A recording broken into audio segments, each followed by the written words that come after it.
Hi, I'm Brenda Yoho, and welcome to Solution Saturday. It's been a busy week for me. I've had the opportunity to drive to different locations and to talk to some different people in different areas. One of the locations I was able to travel to was my old college at Eastern Illinois University and to talk to some young teachers, or I should say future teachers.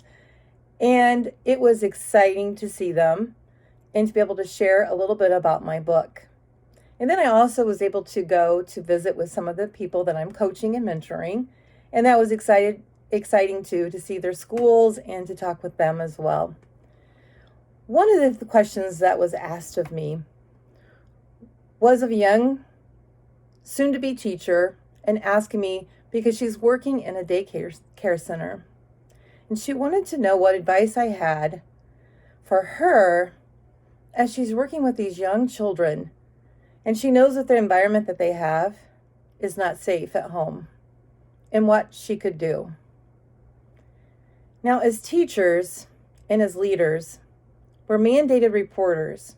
So if we see a situation that we know is not good for the children we serve, we absolutely have to notify children welfare services to make sure they're safe at home. The other thing is that sometimes we have to keep in mind there are things that we cannot control. What we can control is the daily operations that we have within our schools. So my advice to her was this: make sure that we are doing everything that we can each day to consistently help them to feel good and to feel safe in the place that we have for them. To let them know that there is something else and that we are caring for them, that we are the trusted adults for them, and that we are going to make sure that while they're in our care, they're feeling good and they're feeling safe. See, trust is a big thing, and we have to earn that trust with these kids. And I'm just going to tell you and remind you, I had a student that I did a podcast with not too long ago. And Natalie is her name. And we journaled together for a whole year back and forth when I was her assistant principal. And I didn't know right away that she wasn't safe at home. In fact, she didn't tell me right away. She had to earn some trust, and I still didn't know all the components of what was happening at home. So you don't always know what's happening with children because they don't always tell us everything and we don't see everything. So it's important to make sure that we're doing that with all of the children that we serve. We don't know the traumas that they're going through.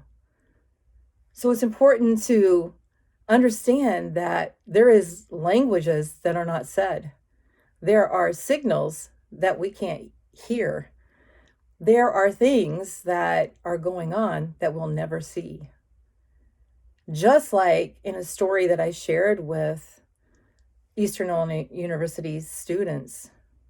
So when you look at me, you don't see anything that seems to be out of the ordinary with me until you hear my story, until I share it with you.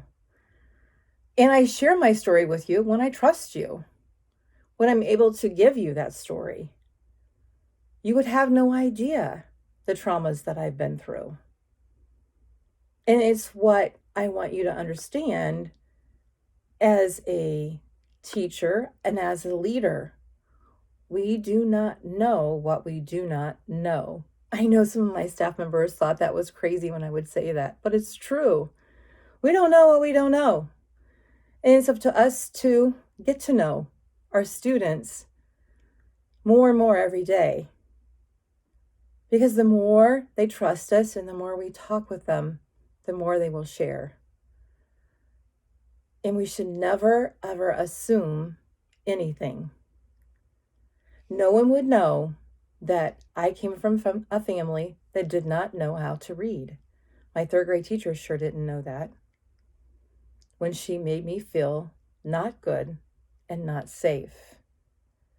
I turned a paper into her with my mother's signature on it. But because my mom had erased it so many times because she wanted it to be perfect for the teacher. My teacher assumed that I had signed it and embarrassed me in front of my entire class, and not just my class, but the class next door too, as she brought the other teacher out to cover her room so she could go downstairs after I begged her not to call my mom. And she thought that I was begging because I was afraid of the consequences because I had signed the test, but that wasn't the case. I didn't want my mom to be embarrassed, and I didn't want to share my secret with a teacher I didn't trust now. That's where 2 rules, feeling good and feeling safe, began. Right there in that classroom in 3rd grade for me. I wanted to make sure kids always felt good and felt safe at school, because sometimes that's the only place they can feel good and feel safe. And it's up to us to make sure we're creating that environment for them and providing them with the skills that they need in order to build a solid foundation to help them get through life.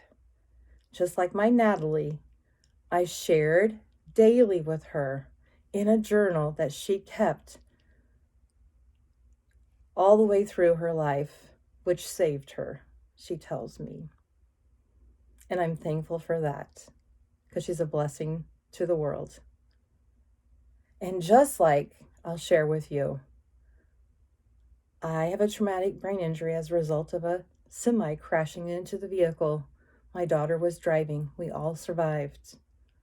But there's always a consequence when rules are not followed.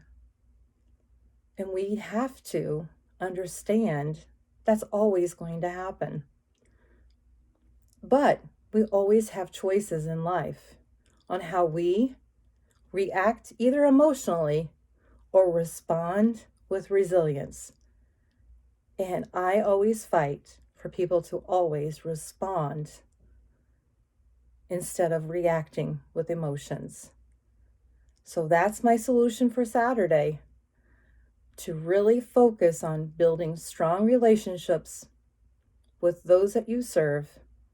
Listen to what's not being said. Listen to what is being said. See what's going on in the lives of others. Do not assume. Check your emotions. We don't want to react to any situation. We always want to respond with a good plan. Provide your kids with opportunities to make sure they are learning everything they can to be resilient. Thank you.